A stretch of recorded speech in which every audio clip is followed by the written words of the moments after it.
सबसे पहले तो मैं हमारे शास्त्रा उसी प्रकार उनका अनुशासन इस अनुशासन में अनुशासित हो रहे सभी आदर्शाओं को वंदन करता हूँ। मेरे उपाध्याय जिनके कार्य से मुझे इस बुद्ध शासन में उपसंपदा प्राप्त नहीं वंदन और मेरे सभी आचार और कल्याण मित्रों के प्रति मंगल कामना करता हूँ। पिछली बार हमने जो पढ़ा था, हमारा जहाँ तक खत्म हुआ था वो यहाँ पे हुआ था कि किस प्रकार से सभी भिक्षु संघ देवलोक में जाने पर इंद्र से इंद्र से बात करने पर उन्होंने देवताओं के साथ देवता और भिक्षुगण जिस लोक में बनते नागसेन महासेन देवपुत्र वास कर रहे थे, वहां जाके उनसे याचना की और किस प्रकार से याचना जब की गई और याचना पे इस प्रकार कहा गया कि बुद्ध शासन बचाने का कार्य होगा, बुद्ध शासन की वृद्धि का कार्य होगा, तो वो देवपुत्र किस प्रकार तैयार होगा, ये आश्चर्य की बात है। पहले तो वो आने के लिए तैयार नहीं थे देवपुत्र, क्योंकि मनुष्य जीवन में दुख है, वो प्रयास है, वो पीड़ाएं है, वो रिश्तों में जो मिलना है मिलाना है और उससे दुख उत्पन्न होता है, ये बड़ा पीड़ादायक होता है। इसलिए वो बड़े प्रसन्न हुए जब उन्होंने ये सुना कि मेरा अगर कष्ट लेने पर बुद्ध शासन की उन्नति होती है, बुद्ध शासन की वृद्धि होती है, तो वो कष्ट तुम्हें जरूर लेना चाहूंगा। फिर ये सब होने के बाद सभी के सभी भिक्षु संघ वहां से लौट गए। 6 चैप्टर अस्सगूत का रोहन को दंड कर्म देना। वह आयुष्मान अस्सगूत ने भिक्षु संघ से पूछा, आउसो, इस संघ में क्या कोई ऐसा भिक्षु है जो हम लोगों की बैठक में अनुपस्थित था? यह पूछे जाने पर किसी भिक्षु ने कहा, भंते आयुष्मान रोहन ने आज से 7वें दिन पहले ही हिमालय पर्वत में प्रवेश कर समाधि लगा ली है, तो उनके पास दूत भेजा। आयुष्मान रोहन भी उसी क्षण समाधि से उठे और यह जाना कि संघ मुझे बुला रहा है, तो अंतर्धान हो रक्षित तल में कोटिशत अनंतों के सामने प्रकट हुए। अब देखिए, ये एक बड़ी ट्रिक है, बड़ी प्यारी ट्रिक है संघ में कि भी किसी को तो जिम्मेदारी सौंपनी पड़ेगी, और उस जिम्मेदारी सौंपी कैसे कैसे एकदम से किसी को तो चूज नहीं कर सकते कि संघ में सभी काबिल होते हैं। तो ये देखा गया जब सभी लोग रक्षित तल रक्षित तल पर्वत पर सब वापस आए, तो जो सबसे हेड भिक्षु थे उन्होंने पूछा कि इस सभा में कोई अनुपस्थित तो नहीं है। तो पता लगाने पर पता लगा कि जो भंते रोहन है वहां से 7 दिन पहले जो निरोध समापत्ति ध्यान होता है वहां प्रवेश मतलब उन्होंने वो ले ली है। तो निरोध समापत्ति में ऐसा होता है कि 7 दिन तक वो इंसान समाधि में ही रहता है, उठता नहीं है, भोजन की आवश्यकता होती नहीं है। तो हिमालय पर्वत पर उन्होंने समाधि ले ली थी। तो फिर उन्होंने कहा कि जाइए आप किसी दूत को भेजिए और उन्हें बुला के लीजिए, और ये 7 दिन हो चुके थे तो ये भी समाधि से उठ चुके थे।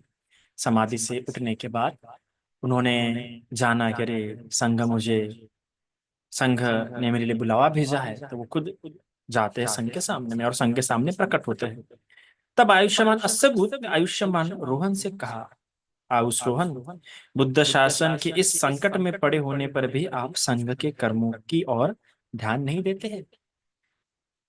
कितनी बड़ी बात है ना कि देखो, बुद्ध शासन इस प्रकार संकट में है और आप इस प्रकार से संघ के जो कार्य हो रहे हैं, संघ के कार्य में सहभागी होना पड़ता है। जब आप संघ के कार्य हो रहे थे, हमारी जिम्मेदारी होती है कि संघ का कार्य हो रहा है, चलो हम सहभागी होते हैं उसमें। रोहन बनते कहते, बनते यह मुझे से गलती हुई। देखिए, बिना कोई एक्सक्यूज दिए तुरंत गलती मान लेते हैं।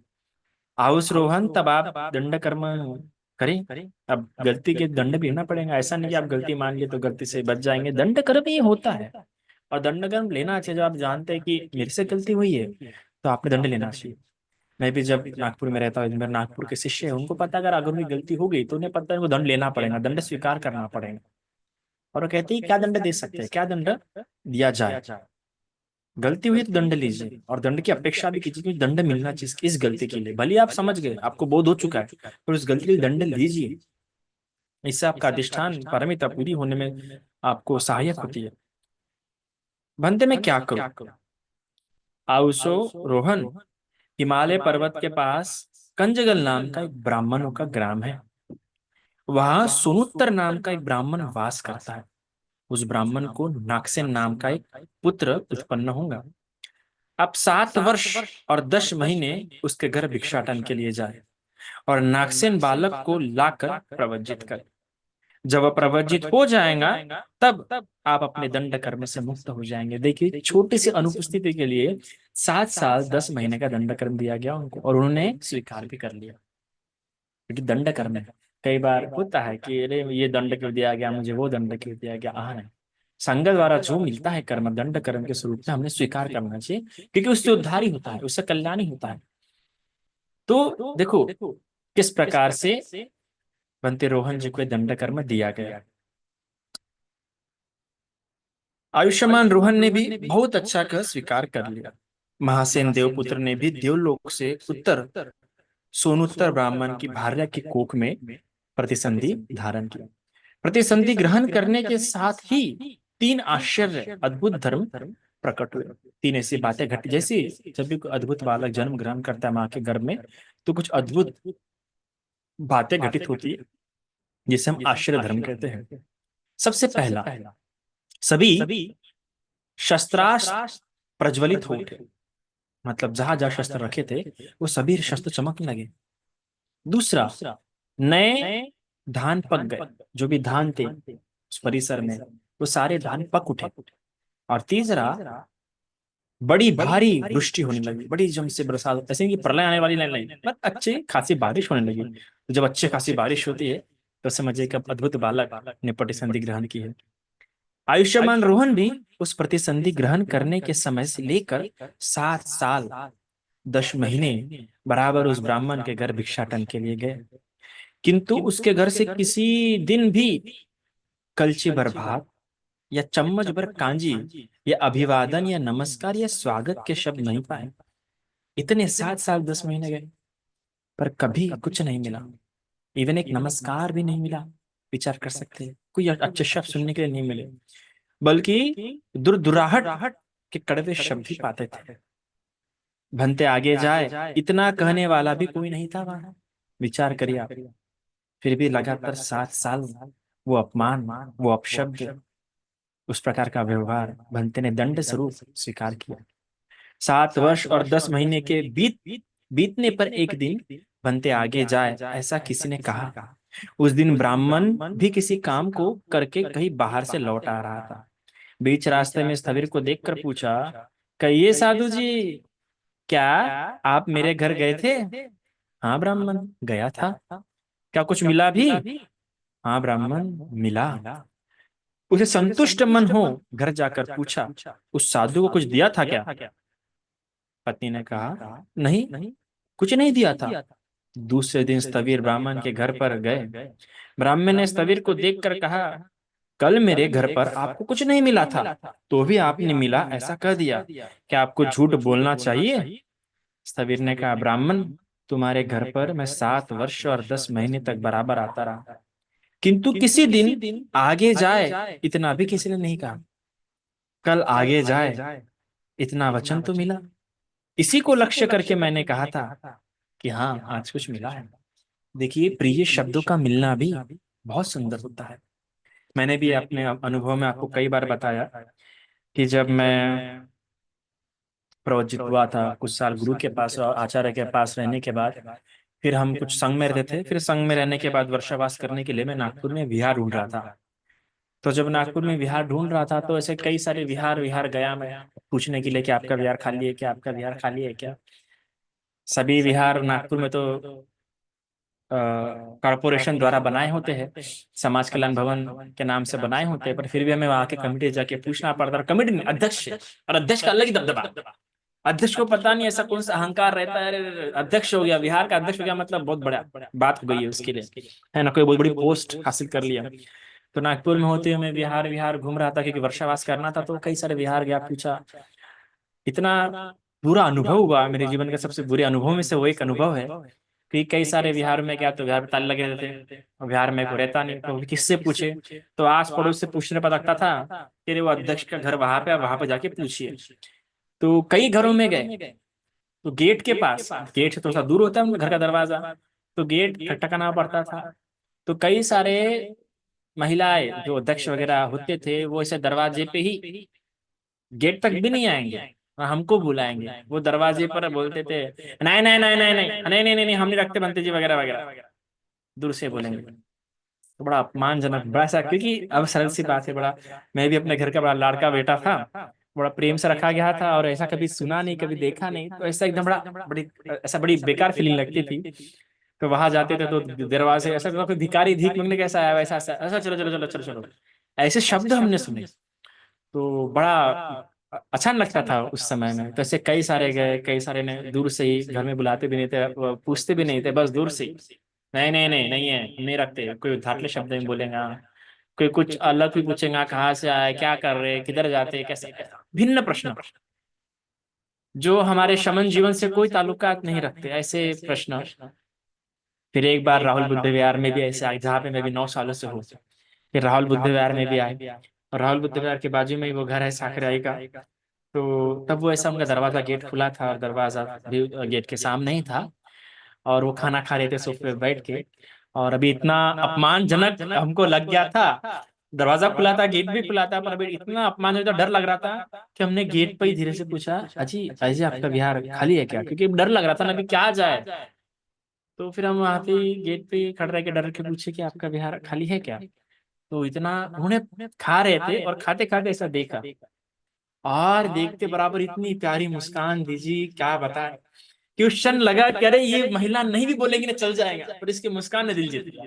अभी बूढ़े महिला थे वो, तो लेकिन वो मुस्कान देख के लगा कि अरे कुछ तो मिला। तब मन में तभी उस क्षण ये ख्याल भी आया, नहीं बोले चल जाएगा, लेकिन उन्होंने क्या प्यारी मुस्कान दी। और वो लिटरली, वो महिला खाना खा रहे थे, वो वैसा उन्होंने खाना खाना छोड़ दिया, दरवाजे तक है, अरे आइए आइए बंदी जी, बैठिए बैठिए बैठिए, ऐसा बोले। फिर हमको लगा नहीं, पहले आप खाइए, तो उन्होंने बोला नहीं, बाद में खाना खा लूंगी, और अपना हाथ धोया। और हमने पूछा कि अरे आपका विहार खाली है, तो क्या, उन्होंने ऐसा नहीं बोला कि नहीं खाली नहीं, उन्होंने बोला देखिए मैं अकेले तो नहीं चलाती हूँ विहार, भले अध्यक्ष हूँ, पर सबसे पूछना पड़ता है। तो वो फिर हमें दूसरे महिला के यहाँ पे ले गया उनसे, फिर वो घर में नहीं थे, तो उन्होंने बोला बंती जी वो भी घर में है नहीं, आप शाम में वंदना के समय ये सब रहेंगे।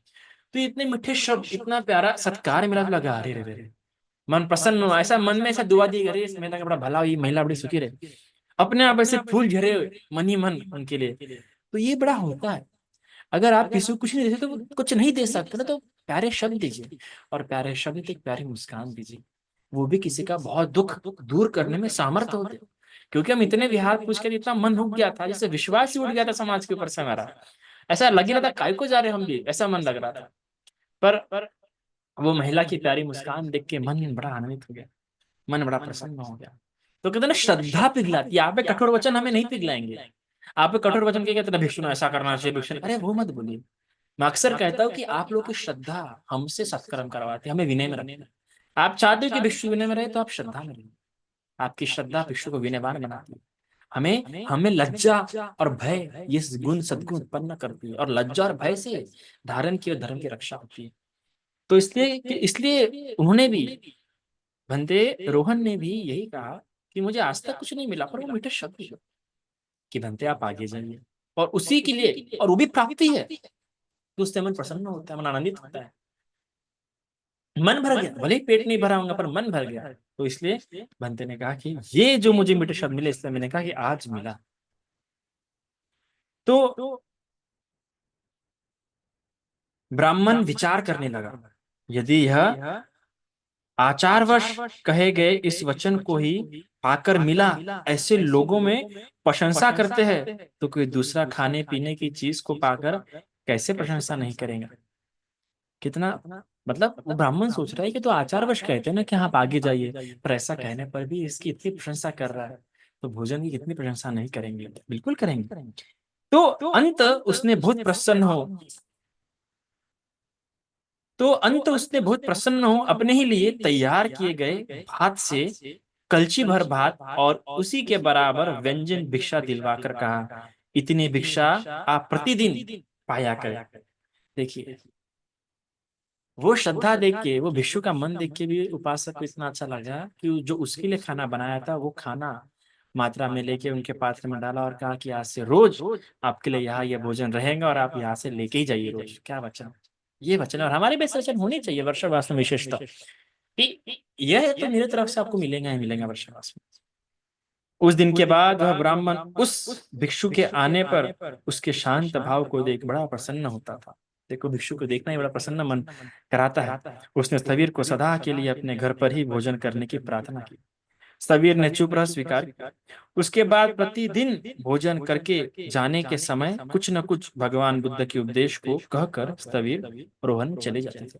इस प्रकार से हमेशा कुछ ना कुछ भगवान के उपदेश, देखो आप भोजन दे रहे हैं, आप दान दे रहे हो, तो आपको भगवान की वाणी सुनने के लिए मिलती है और आपका मन प्रसन्न होता है कि अरे ये जो मैंने जहाँ दान दिया, जहाँ सत्कार किया, गौरव किया, उनके पास ही इतने अद्भुत वचन सुनने के लिए मिल रहे हैं, मेरा तो कल्याण ही है। नागसेन का जन्म 10 महीने बीतने पर उस ब्राह्मण को पुत्र उत्पन्न हुआ। उसका नाम नागसेन रखा गया। वह क्रमश लड़ते हुए 7 वर्ष का हो गया। तब उसने उसके पिता ने उसे कहा, प्रिय नागसेन, इस ब्राह्मण कुल की जो शिक्षाएं है, तात इस ब्राह्मण कुल की कौन सी शिक्षाएं है? प्रिय नागसेन, तीनों वेद और दूसरे शिल्प, यही शिक्षा है। बच्चा कहता है, तात मैं उन्हें सीखूंगा।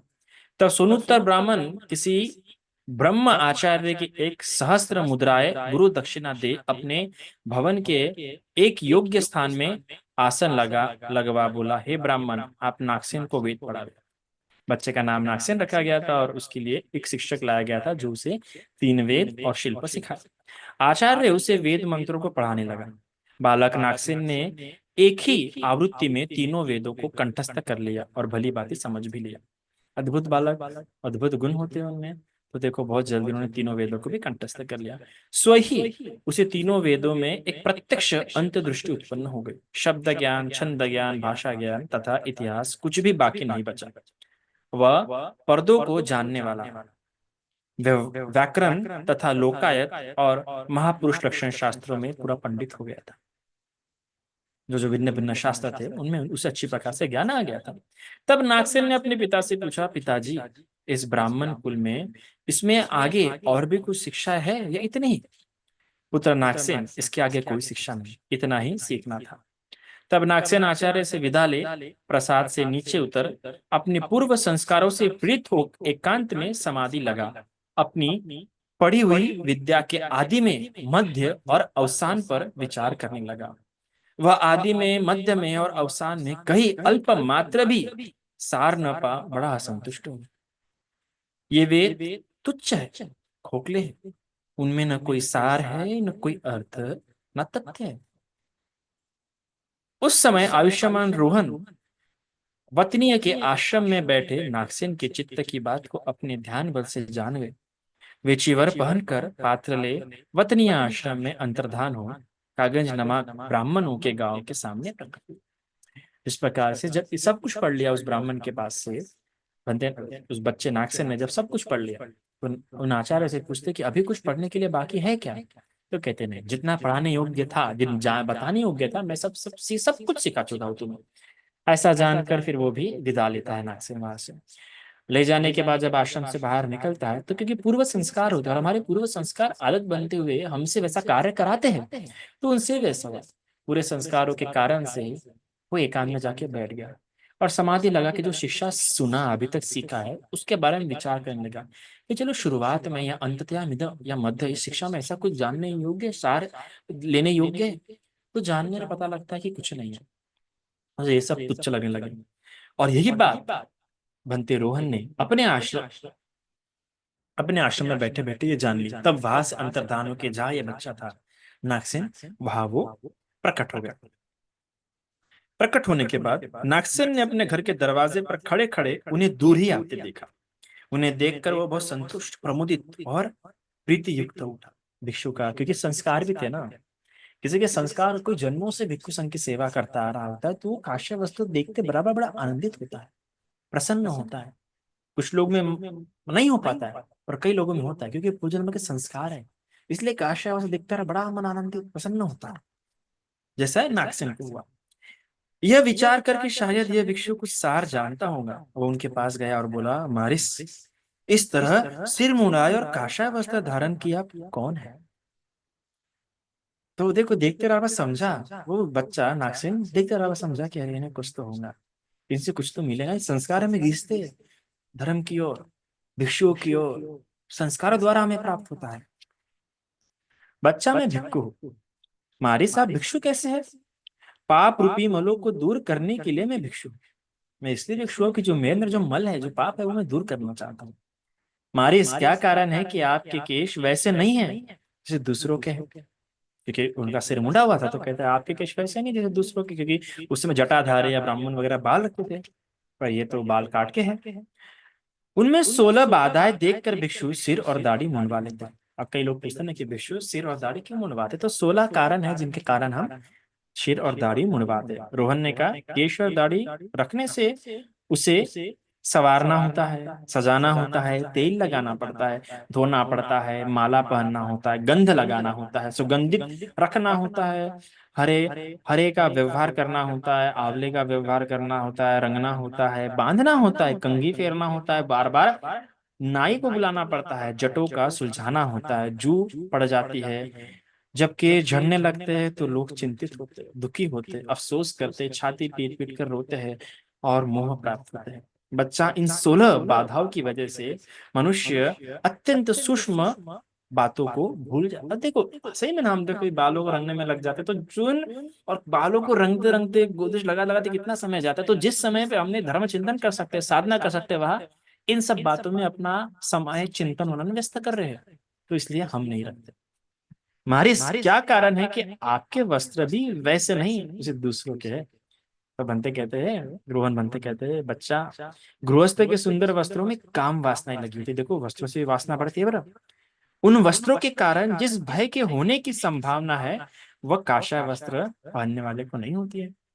देखो महंगे कपड़े पहनते कितना होता है, अरे साड़ी गंदी हो गई, अरे सूट गंदा हो गया, संभालना पड़ता है, प्रेस मारना पड़ता है, समय समय पे धोना पड़ता है, फिर न लेने पड़ता है, फिर महंगे कपड़े होते हैं, कितनी चिंता होती है, भय भी लगा होता है।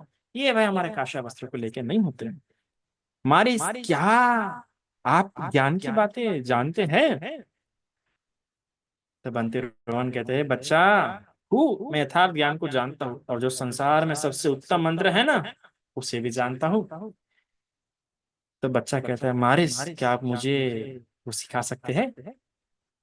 बंते कहते हैं, हाँ सिखा तो सकता हूँ, तो मुझे सिखा दो। बच्चा, उसके लिए उचित समय नहीं, अभी मैं गांव में भिक्षाटन के लिए आया हूँ।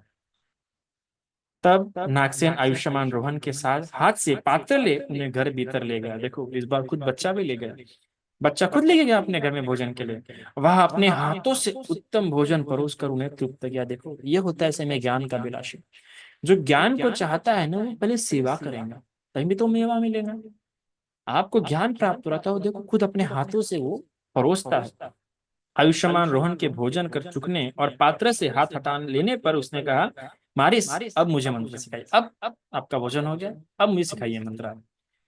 तब आयुष्मान रोहन बोले, बच्चा, जब तुम तभी बाधाओं से रहित हो, माँ बाप की अनुमति ले मेरे भिक्षु वेश को धारण कर लोगे, तब मैं तुम्हें सिखाऊंगा। तो देखो ये होने पर कहा कि ये मंत्र तो वही सीखा जाएगा बेटा, ऐसा नहीं। तो इस प्रकार कहा जाता है। तो इतना आज के लिए काफी है, बाकी का हम अगले क्लास में समझेंगे। इतना आज के लिए काफी है। साधु साधु।